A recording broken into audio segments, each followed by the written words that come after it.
War or peace? That's the rhetoric from Ho Yu-yi, presidential candidate of the Kuomintang, the main opposition party that is backed by Beijing. Taiwan has become the most alarming battleground in the world. So opposing the Progressive Democratic Party is refusing to send our children to war. While China claims sovereignty over Taiwan, 3/4 of the population oppose unification. This student presides over the Kuomintang Youth League. His main concern, national security. My younger brother was born in 2005, so he has to do a year of military service, unlike me.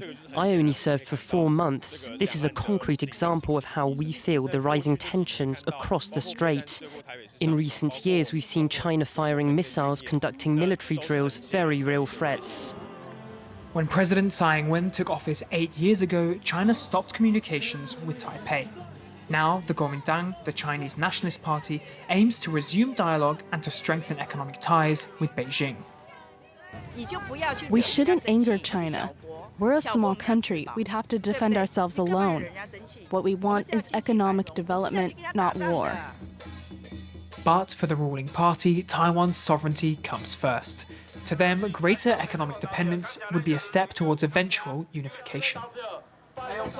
To defend Taiwan, vote for the Progressive Democratic Party in the presidential and legislative elections. This campaigning legislator is close to William Lai, Vice President of Taiwan and presidential candidate, pictured next to him here. We don't want to provoke China, let alone start a war, but how can we guarantee peace? William Lai, our candidate, puts forward 3 points. First, to ally ourselves with democracies around the world like the United States and Japan. Next, to strengthen our national defense. And finally, to develop our economy. Last year, President Tsai both increased the defense budget and the duration of military service. If the Kuomintang is elected, I'm afraid it will be too weak against China. They keep saying we need a peace treaty with China, but we know it's useless to sign an agreement with an authoritarian state. It won't be respected. For these voters, Beijing is seen as a threat. China is frightening. They spread false information. They infiltrate us. Our law isn't adapted to deal with that. Taiwan has ranked as the biggest target for foreign disinformation, according to a Swedish study. For several years, Chi Hao has been studying Chinese narratives on the internet. He collects data from the Chinese media, YouTube channels, and social networks. In this video, the president is accused of preparing to escape in the event of an attack on Taiwan. It's fake news published by the Taiwan network, a front for a Chinese media outlet. A lot of our research found narratives that point to the idea that our government officials, our elected representatives, are betraying us. We think that this is a way for these Chinese narratives trying to delegitimize our democracy. China attempts to exert influence over the internet, but also in real life. Military pressure, economic coercion, and even trips to China for influential Taiwanese people. Hundreds of borough chiefs have reportedly traveled to China at reduced prices in recent weeks. This pro-independence candidate warns that this can have a real impact at a local level. If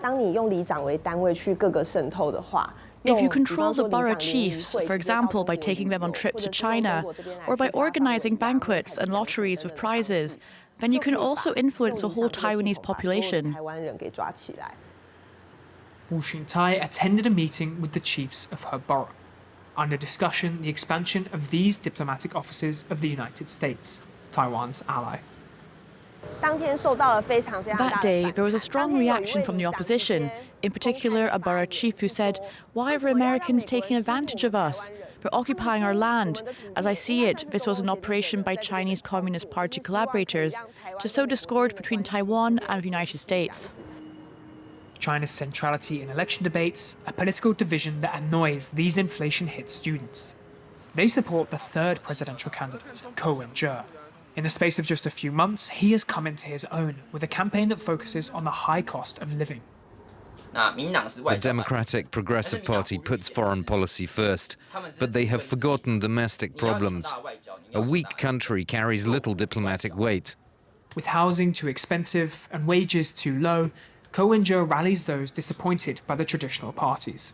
The Kuomintang governed for 8 years, and Tsai Ing-wen for 8 years, and Taiwan is only getting worse. Prices keep rising, there's a shortage of eggs, a shortage of water, a shortage of workers. According to Kuomintang, the Kuomintang cooperates too much with China, and the Democratic Progressive Party is too confrontational. He claims to be able to find a balance between the two.